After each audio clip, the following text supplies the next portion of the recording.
Burma becomes the crucial battleground on the Asian mainland. If the Allies can reopen the supply lines between India and nationalist China, the Japanese will have to deflect troops and material away from the war in the Pacific.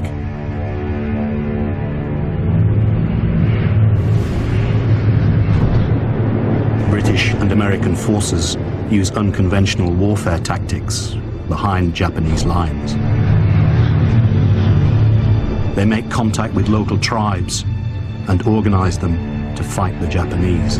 Contend with us. If our entire people are united, we will smash the French and Japanese armies. Compatriots, rise up to fight the French and the Japanese. In late 1944, as the Japanese Empire in Asia begins to crumble under the overwhelming onslaught of Allied forces, Giap launches a general insurrection throughout Vietnam. By the middle of 1945, he has risen to the rank of general at the head of a force of 10,000 men. But fighting the Japanese is costly. General Giap. Then came the terror. Whole families were arrested, their houses burned. Villages were razed to the ground. Those who had revolutionary papers were shot, beheaded, or had their arms cut off and displayed in the marketplace. Thousands of piastres were offered as a reward to those who brought in a revolutionary's head. We knew the struggle would be long and bitter. As early as 1941, Uncle Ho had warned us that the fight against the Japanese was only the beginning. He knew that the British and the Americans had the same motives as the French. They were all imperialists.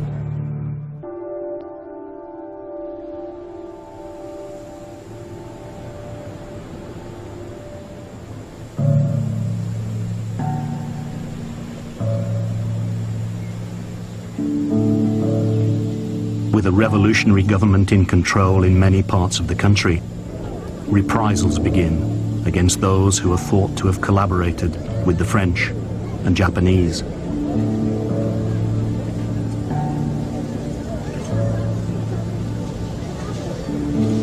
Nguyen Xuan Phong, who will later become a senior diplomat, describes what happened to his family. Of course, they imprisoned all the landowners. Anyone who had any kind of function under French rule. My grandfather was jailed because he was a village chief. Luckily, my uncle was at school with the Viet Minh leader and went to see him. He said, "Why did you put my father in jail? He is harmless. He hasn't done anything cruel." So he was released after a few days. Phong's grandfather is one of the lucky ones. Many are killed as the Viet Minh deals ruthlessly with those they call collaborators. Vietnamese fights Vietnamese.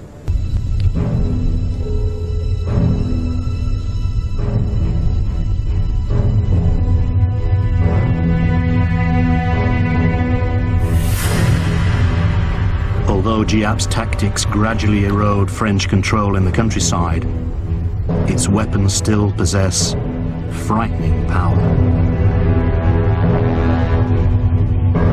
Ngo Ben Chu, a Viet Minh officer at the Battle of VinhIen, January 17th, 1951. Our division has been on the attack ever since this morning. We are forming a group of 10 elite battalions who should be able to take Vinh Yên before tomorrow. Then I hear a sound in the sky. Strange birds appear, getting bigger and bigger. He chooses a small settlement on the strategic route between China, Laos and Vietnam, occupied by the Thai tribesmen, who are still loyal to the French.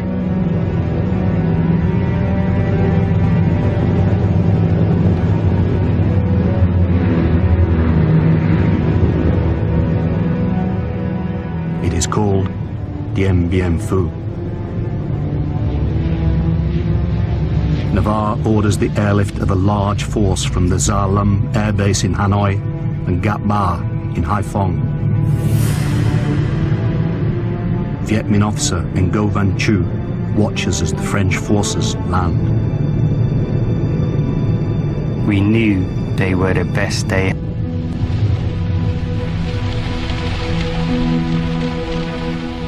Our scouts at Dien Bien Phu send daily reports. The enemy is parachuting in soldiers, weapons, and a huge amount of barbed wire. They are industriously repairing the old Japanese airstrip. The French generals have announced, this is not a raid. We have taken this place, and we intend to stay. So be it.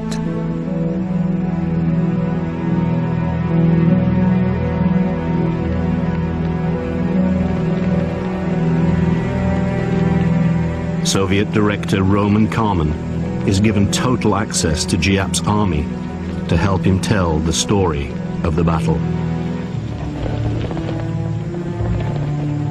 The French have made a critical error, assuming that Dien Bien Phu is safe from attack by heavy armor and artillery. General Giap. I ordered our 351st Engineering Artillery Division to toil day and night to widen the 82-kilometer trail to Dien Bien Phu for our motorized vehicles. Then they built a 15-kilometer track through the mountains so we could haul our artillery to the front by hand. The French appoint Colonel Christian de Castries as commander of Dien Bien Phu. The battle that will be remembered by the veterans as 55 days of hell will soon begin. Gao Xuan Nha, a Viet Minh officer. It took us about 45 days. We marched at night and rested during the day. Sometimes we just slept on the roadside and dug our own foxholes against enemy attacks from the air. Viet Minh captain Chun Van Ho. The French were physically bigger and had many weapons. But we had something we could use against them: our courage. We were determined to fight until the end, because they came here to steal our land. March 13th, 1954. The assault on the French stronghold of Dien Bien Phu begins.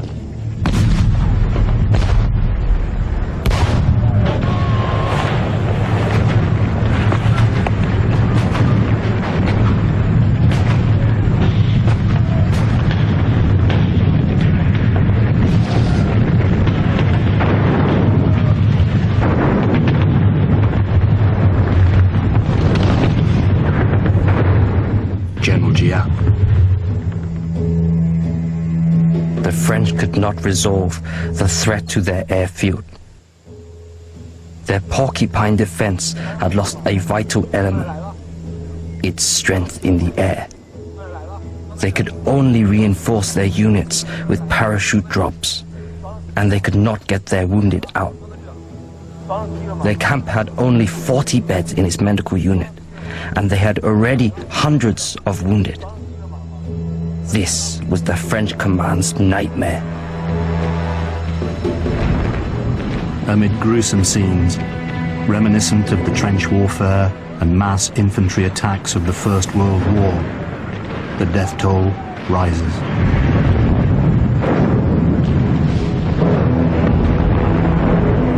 There are countless acts of heroism on both sides as the Battle of Dien Bien Phu becomes part of military folklore.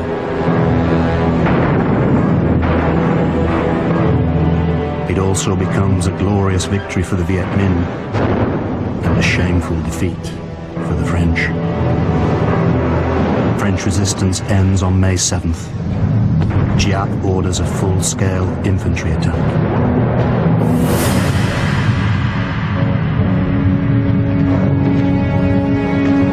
De Castries radios Colonel Cogny at headquarters in Hanoi. The Viets are everywhere.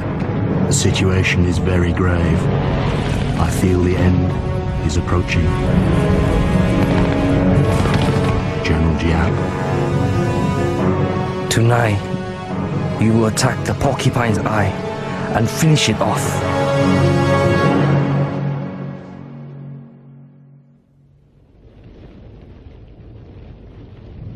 Late in the afternoon, Giap hears the fateful news from his 312th Division. All enemy soldiers in the command post have surrendered. We have arrested the Castries. Suddenly, everyone in the headquarters shouted, clapped their hands and hugged one another. They jumped for joy like children. Some people cried, others stood with their mouths gaping. The faces of others turned pale with shock.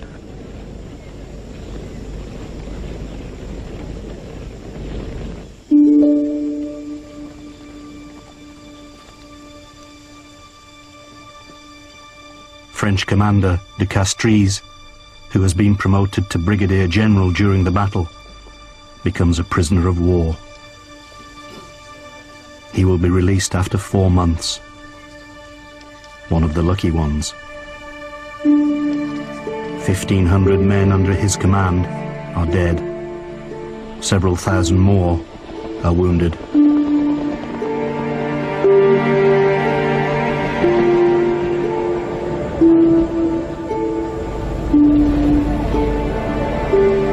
The Red Cross evacuates a fortunate few hundred of the Viet Minh's 10,000 prisoners.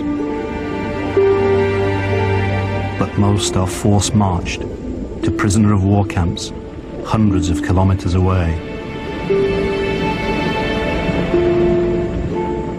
Less than 4,000 will survive to be repatriated to France.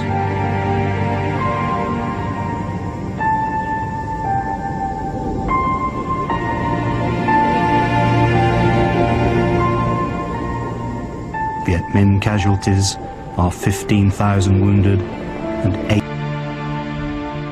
A bastion of communism, allied to the Soviet Union and China, stares across the divide from the north.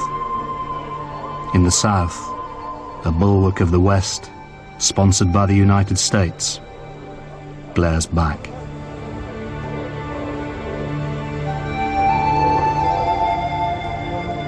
It will take 20 years of suffering and death before the confrontation that will soon engulf the people of Vietnam